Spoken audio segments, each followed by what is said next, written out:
I had to get me a piece of bacon.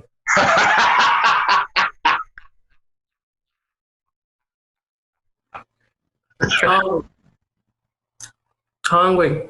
Try not to mess up these lips, honey. Well, you go ahead. It's bacon, so. Hey.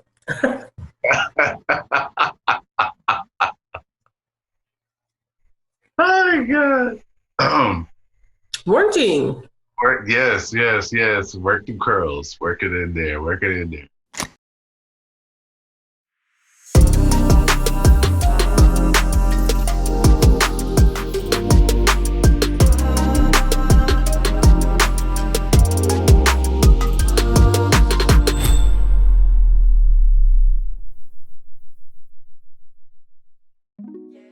Welcome, everybody.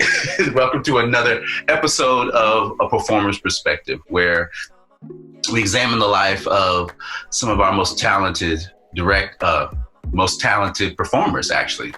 My name is Charles Watson, and I'm your host. And today, I have the magnificent... You better say it. Say it. Vivacious, the beautiful, and the extremely talented Jayne Trinette Butler. Hi, everybody. How you doing? Thank you for having me on The Actor's Perspective, Charles. You're welcome. You're absolutely welcome. So I'm going to get started with the first question, which is, what does a typical day in the life of Jayne Trinette look like? I laugh because it's all about putting on some makeup, honey, and getting myself together, having me a cup of coffee. But first, coffee, right? Coffee. This wonderful new sugar-free coffee mate has this coconut cream. I'm sorry. Excuse me. Sugar-free? Sugar-free.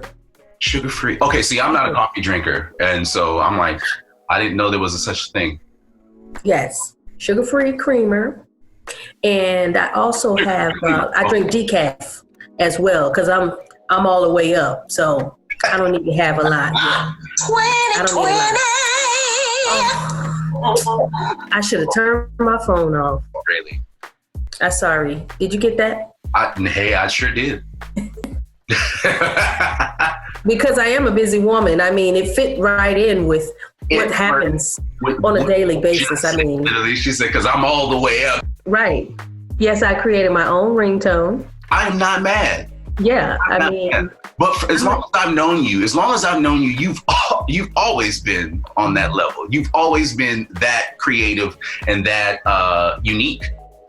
It's just one of the wonderful things about you, actually. Oh, thank you.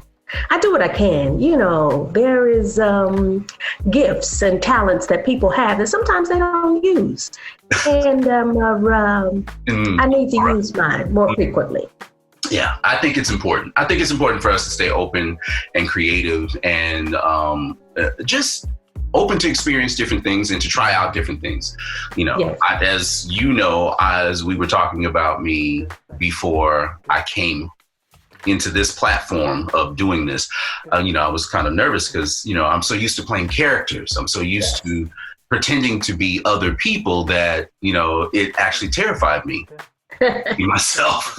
I'm like, I don't mind. And it's so funny because I don't mind being on display in public, which is kind of the opposite of doing it here. But when I can't read the other person's reaction, then it changes the game. Yes. All right. So that's a typical day. That's wonderful. All right. So the second question actually has two. Wait. I didn't finish. Oh, we'll go back into it. Well, maybe I should. Maybe that was. I don't know. Anyway, I do something else. But first, coffee, right? Right. Okay. So then I have to get made up. It's all about putting on some clothes, starting your day. I actually love to clean up in the mornings. It's, I don't know, it's a new routine for me to get up really early while everybody else is still asleep and try to do some cleaning.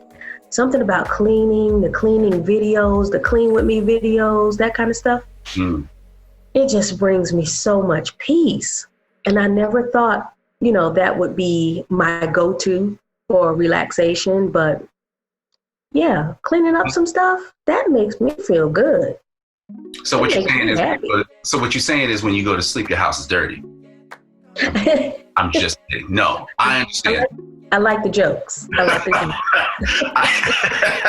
Don't hit me. No, but for real, I understand that. I do like a little bit of a zen, just get up and, just say your prayers and just kind of like breathe.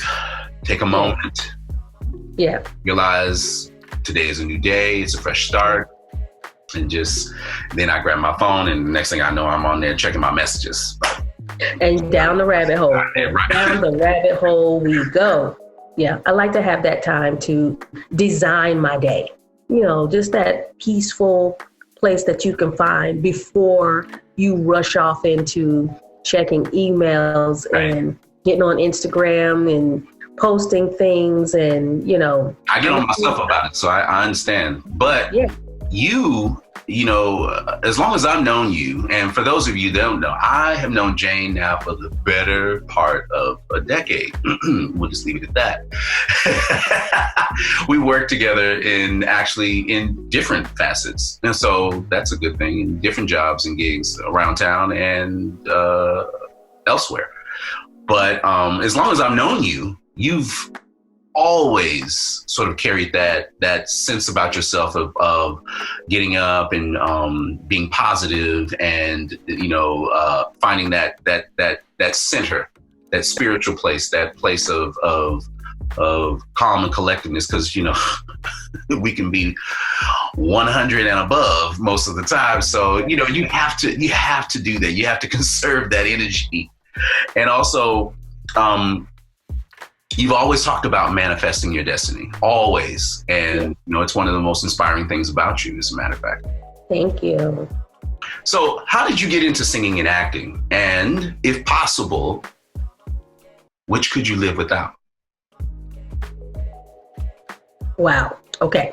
So the singing part started when I was a kid. Mm-hmm. I used to love to sing the commercials that came on TV. I always used to just sing jingles, sing. I loved it. I always loved instruments and things like that. I was fascinated by music, period. But I just didn't know that singing was going to be a thing for me.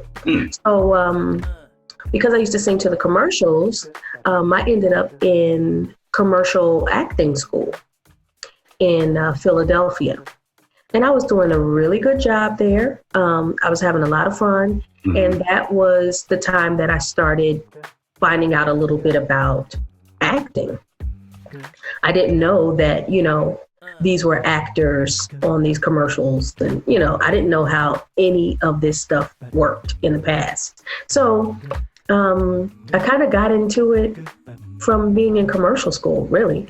Okay. So what was it? You were singing commercials in the living room, your PJs, and mama walked in and was like, this child got a gift. Taking pictures. I have a picture of myself when I'm standing right in front of the TV and I got both my hands on the TV screen.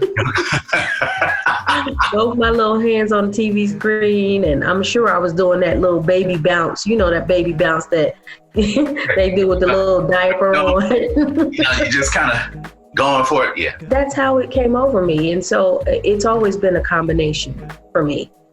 So it's always been within you, actually. That talent has always been within you from the beginning. Yeah. And you just found a way to express it and to be trained and express it at that. Right. So which one of them could you live without?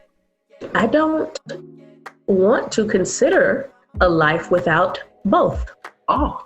So neither. Gotta have both. And the reason why I say that I have to have both, my singing is very deeply rooted in my acting. Right. I studied theater, professional theater at North Carolina A&T State University, Aggie Pride. Woot woot. Where's that? I'm just kidding.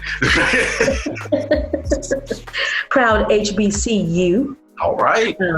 Yeah. And so once I studied professional theater, the acting part, it defines everything. Right. It makes what my singing, my songs, the lyrics to my songs, it makes all of that work. Did you do anything else outside of knowing that you wanted to be in the performing arts? So many jobs I've had, which is crazy because, you know, like you work at drugstores. I think I've worked at CVS before, Sally Beauty Supply. Like, you know, if you mean that kind of stuff, yeah, I have had some, you know, some little side hustles as far as that goes. I was kind of like an Uber driver before Uber came about. We used to have during those pre-Uber days, right? I would go and I would pick up people from the airport and take them to the furniture market and back and forth and back and forth and back and forth, you know, kind of thing. I wasn't necessarily going to people's homes per se and then driving them to McDonald's, you know, stuff like that. I wasn't that kind of Uber, but I was bringing people from the airport to the business of the furniture market. So yeah, I've worked in radio. Okay. Yeah, I was a radio DJ for an AM station here in Greensboro, North Carolina. And that was always fun. I was a promotional director there as well. Get it. And eventually, you know, I became like an account manager. Mm-hmm. And, you know, recognizing that a lot of those things didn't necessarily define what I wanted to experience. So, you know, that was the best. Actually, I think that is the best response I have ever heard that said, this isn't what I wanted to do, but I did it. Yes. Yes. The time that I needed to do it and got through it and moved on. Yes. What are the 3 biggest challenges, in your opinion, that a woman in this industry might face? That's the first part. And then the second part is, how are those challenges amplified or condensed based on the fact of being a Black woman? Okay. Well, I'm going to start with the 3 things. The sexism, racism, and ageism are 3 things that a lot of women have to deal with. Yeah. And you said the second part of that question is? How are those challenges amplified? The amplification of these issues are, say, for example, you're only looked at as a Black woman. Yeah. And not just a woman having regular, everyday issues. You know, so when there is an example, I'm going to give you this as an example. When a woman is a stay-at-home mom, and she is, say, for example, she might be taking courses in law. Okay. So now she's not a lawyer yet, but that's what she is trying to, you know, that's what she's trying to get to. Right. Well, she can be Black. She can be white. Okay. So if somebody's casting you, for example, in a film, they shouldn't say, oh, well, only white women are lawyers. Right. See what I'm saying? As a Black woman, it is amplified in that sense that, you know, well, maybe I should say condensed. It's condensed to you only being a Black woman. So Black women can only play roles of welfare moms or maids, or, you know, so that condenses how much I could do. And it also amplifies what, you know, I can't supposedly do. You know what I mean? Air quotes, I'm air quoting. Mm-hmm. So I think that is a bit of a challenge. it's just really that more than anything, where people just don't see you as an all around individual. They're, the expectations are not the same. It's not necessarily that it's high or low, but there is a higher expectation that I might be a caregiver of some sort, not necessarily be the CEO of my own business. Right. See what I'm saying? So most people, when I walk out of the door, they're not looking at me as a CEO. They're probably saying, oh, that's a Black woman, she looks pretty or whatever. They're not necessarily considering, what I do. And they're not looking at who you might be as a person. Just another body. Just as another body, and specifically a Black woman. Yeah, we have a glaring example of that with the Breonna Taylor case. In knowing that Black women's lives are not considered as priceless. Right. So that alone lets you know what we're up against on a daily basis, whether that be in our work, whether that be, unfortunately, even in our homes. Right. We're not looked at as the queens that we truly are. Right. And that's a challenge. And hopefully every single day, when we show up, that's why I said it's important to, be able to design your day. Over the years, there's always been the controversy of which people should play which characters. For example, Wicked having a Black Elphaba. Or The Little Mermaid casting a Black Ariel. Or Frozen casting a Black Sven, and so on. What are your thoughts on who gets to play which characters? Again, I mean, these are stories. It's all about what you imagine. We're the ones who create these stories. The writer is just writing, and now you go from writing to it being produced. So now the producers have to see, more than just one image. They have to be creative enough. And a lot of times creative teams only see what they want to see when it comes to the greenbacks, the dollar bills, y'all. So if the producer is only looking at how much money they can get, then they're probably going to try their best to pull together those actors and actresses who can bring that income. Right. The actors that can bank and make back their money and then some. Because unfortunately, I mean, it's fortunate that it is a part of the business, but at the same time, it's like it shouldn't be so important that it takes away from the purpose of what it means. The message that you're trying to convey, and the feeling that you're trying to get the audience to walk away with, to experience and to, grow from. Mm-hmm. Yeah. It should look like your reality. With Wicked, you're not getting ready to walk out the door and see anybody green. You realize she's green, right? And that's not a euphemism. It's like, right. Okay. Yeah.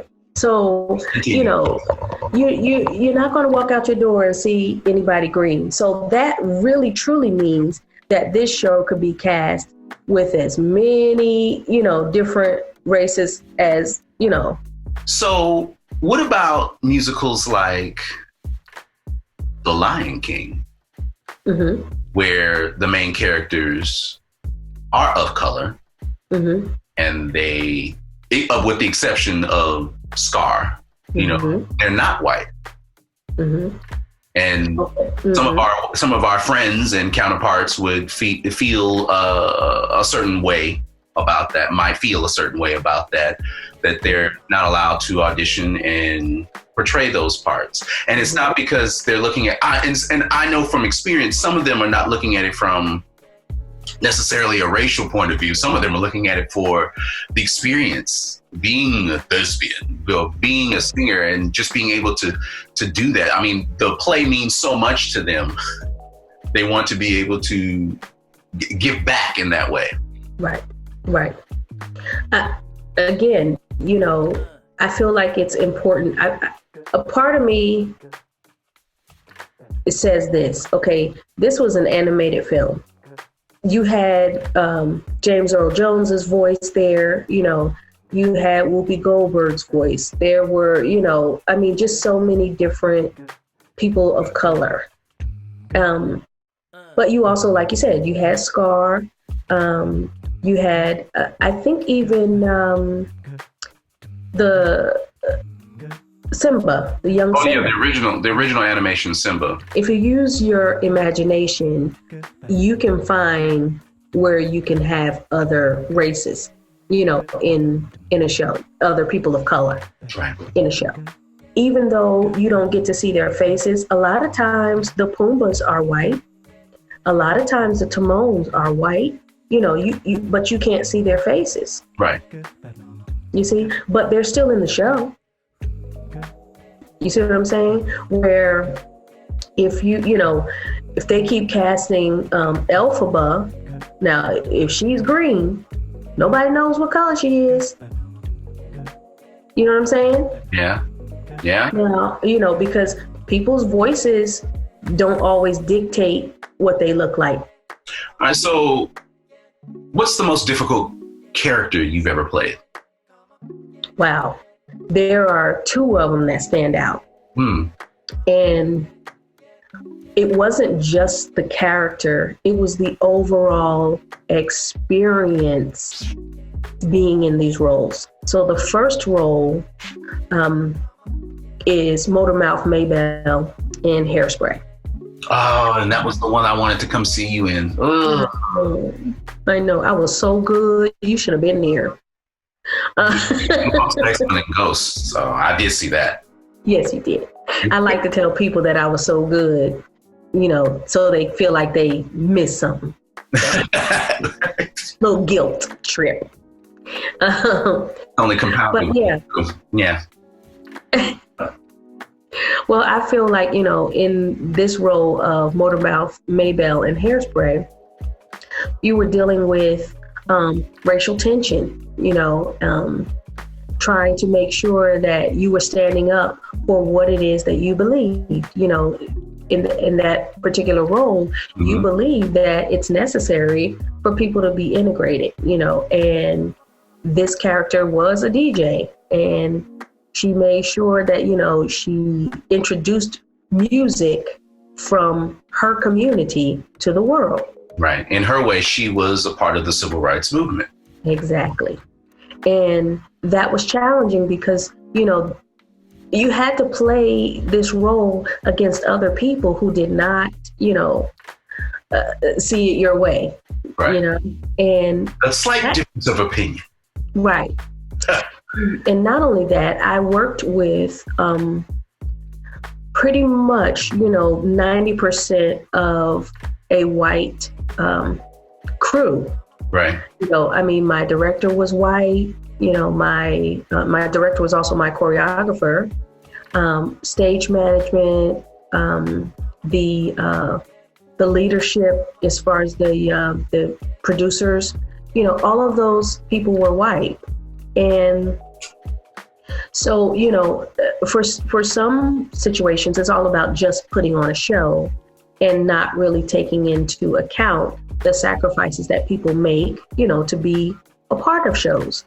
There was a certain amount of money that I wanted to make from that show, but I took a pay cut because I knew that they could not necessarily afford it. Right. Okay. So if I have to make a financial sacrifice, I also would like to be appreciated. Right. And be shown that, what I'm doing is important. Well, I had a less. Yeah. Mm-hmm, right. I had a less than desirable time, doing that show. And I ended up getting an email. I shouldn't say email, maybe like a messenger from the stage manager of that show. And she apologized to me for the way she treated me. And she knew that it was wrong.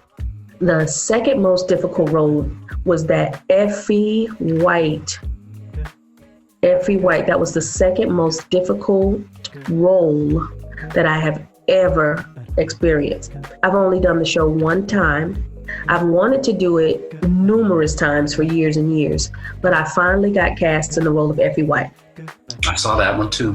Oh, yes, you did. Supportive, boo-boo, so supportive. And, the challenge with that show in general, like, you might hear people say, our Effie, she was crazy. Our Effie was crazy. Well, I'm sure people thought that of me as well. And one of the things that I recognize with that show is almost from the beginning, Effie is just not, she's just not down with being marginalized, Not she's just, in the slightest. Not in the slightest. She's not down with it. So from the top of show, you're seeing this friction, this tension. Right. And then it's a whirlwind of events that's happening, but all of it is tense, and then there's arguments that ensue, and so the first act of this show is a monster. So your emotions are all over the place. Right. And if you don't have a supportive cast and you don't have support from your director and, your production team, it does make you feel like you're crazy. That show does make you feel like you're crazy, like you're, like so in one way or another, you could have or have experienced a sense of getting lost in the character. Right. I mean, because you start that's what you have to do. Manifesting those emotions for real, because that's the art. And that's what you work on. You work on that role day and night. You immerse yourself because you want it to be the slice of life that acting truly is. Right. Well, I started saying to directors that they should direct that show backwards. They should do Act 2 first, so that Effie realizes, That's a bad idea. I would imagine that it would be an interesting shakeup for the muscles, for the acting muscles, if you were to go backwards, as you suggest. That's not a bad idea. That's, for those of you out there who are listening and watching, you direct it, or if you play it, try reading it from the last page to the first. Yeah. Yeah, it's that's how we create our goals. We reverse engineer things. Right. So it's good to reverse engineer so you know where you're going and then where you have to start. One of the biggest productions you've been a part of is the Lion King National Tour. Which character did you play and how was that like? Okay. All right. Yay, Lion King, first of all. That was just another manifestation story that, I'll have to tell you probably at a later date. Oh, okay. But it was Sorry, everybody. Oh, okay. Well, maybe I'll tell you now. How about that? Go ahead. Stories.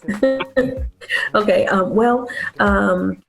I was doing another show before I was doing The Lion King. And in this particular show, there were some artists who had done The Lion King before. And they were, talking about it. And they were like, yeah, I played this role. And, I was like, I want to do The Lion King. And they said, you'll get a chance to do it. And I was like, okay, but it didn't come right away, of course. My friend ended up booking the show first. And once he got into the show, it was just like, wow, it's just a matter of time then, for me to book it. And maybe 2 years later, I was in it. And I was cast in the role of Shenzi. And Shenzi is the character that Whoopi Goldberg created in the animated film. And she's a hyena. It was, we had our own little team, you know. I don't want to call it a gang, but the three hyenas, they you know, they live in that boss life. Right. Boss life. Boss. Hey!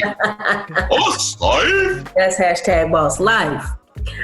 So that was great. I love that. I love playing that role. I love the intensity. I love the energy of it. We have reached the end of yet another episode, and I want to say thank you to Jayne Trinette Butler, the wonderful and fabulous actor and singer and human being that you are. Thank you. You know, you're my work wifey. Yes, my work hubby. Right. Let it be known. And I just want you to be blessed with all the joy and love that your heart can hold, and to be safe and to just keep moving forward, doing what you're doing, and just to grow and just be better. Yeah. And I want to thank you, the viewers, for watching yet another episode of A Performer's Perspective. And want you guys to be safe and take care of yourself. And I want you to vote. Yes. Don't forget. Please vote. Please vote. For those of you who know sign language. Wait. You know, is that right? Okay. Don't say nothing wrong. Okay. All right. Well,